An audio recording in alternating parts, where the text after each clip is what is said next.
Now, the first thing to know about sleep, which I guarantee you many of you don't know, is that if you're going to walk around sleep deprived, you might as well be drunk, but you'll be having a lot less fun. All right, all seriousness now, all of you know that the relationship between alcohol and performance is negative, meaning the drunker you get, the more your performance suffers. You all accept that, right? That's why we have laws against drunk driving. It's why you'd get fired if you showed up to work drunk. But now I want you to look at the other part of this slide and recognize that the exact same relationship holds between sleep deprivation and performance. And for those of you who are statistically savvy, look at this closely.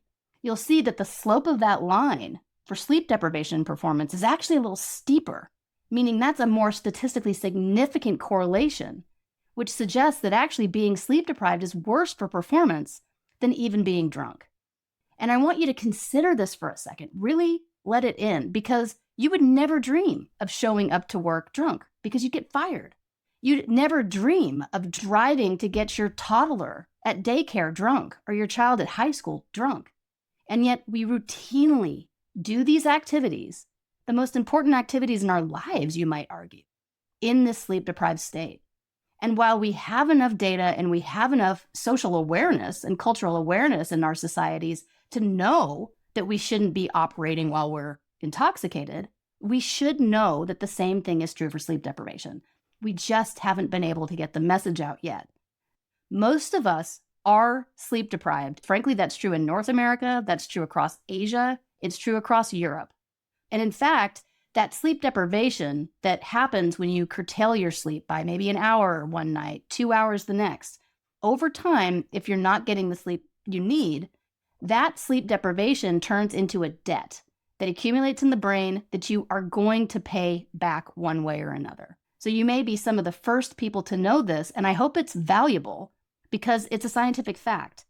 In case you're wondering, all right, what kind of performance is this measuring?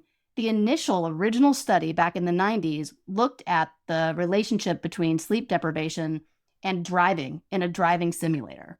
And of course, it predicted the number of mistakes and accidents. But now it doesn't matter what kind of performance you measure. This is as close to a law as we get in the fields of neuroscience and psychology. No matter what kind of performance you measure, it's going to be degraded not just by alcohol intoxication, but also by sleep deprivation.